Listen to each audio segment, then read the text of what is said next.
ललिता देवी, जिन्हें त्रिपुरा सुंदरी और षोडशी के नाम से भी जाना जाता है, एक हिंदू देवी हैं जो शक्तिवाद परंपरा में महत्वपूर्ण है।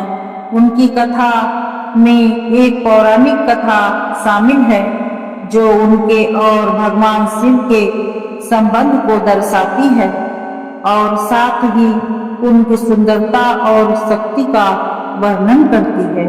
पौराणिक कथा के अनुसार एक बार दक्ष प्रजापति ने नैमिषारण्य में यज्ञ का आयोजन किया, लेकिन उन्होंने भगवान शिव को यज्ञ में आमंत्रित नहीं किया।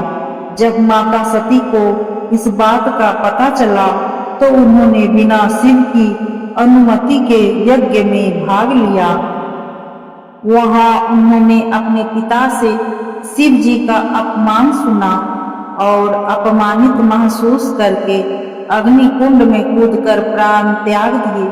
शिव जी को जब सती की मृत्यु का पता चला तो वह अत्यंत व्याकुल हो गए और सती के शरीर को उठाकर ब्रह्मांड में घूमते रहे। अनंतः उन्होंने सती के शरीर को अपने चक्र से खंडित कर दिया और उनके अंग जहां जहां गिरे वहां शक्तिपीठ स्थापित हुए। नैमिषारण्य में सती का हृदय गिरा जो लिंगधारिणी शक्तिपीठ के रूप में प्रसिद्ध है। ललिता देवी को शक्ति का प्रतीक माना जाता है जो भगवान शिव की ऊर्जा का प्रतिनिधित्व करती है।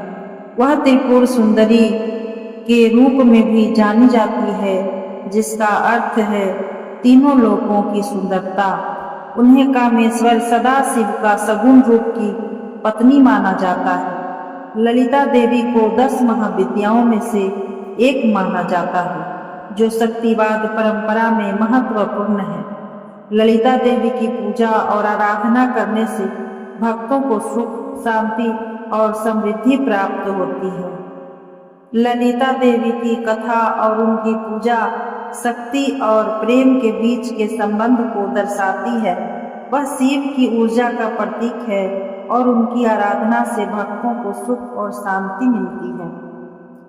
ललिता देवी सर्वदा भगवान शिव पर विराजमान रहती हैं। ललितोपाख्यान के अनुसार मां त्रिपुर सुंदरी का विवाह परम भगवान कामेश्वर के साथ हुआ था, जो भगवान सदाशिव के सगुण स्वरूप है। ललिता देवी को सर्वोच्च शक्ति माना गया है और कहा गया है कि उनके बिना भगवान शिव कुछ भी नहीं है। उनके बिना भगवान शिव सब के समान हैं। माँ ललिता त्रिपुर सुंदरी, जिन्हें राजराजेश्वरी, ललिता षोडशी और कामाक्षी के नाम से भी जाना जाता है,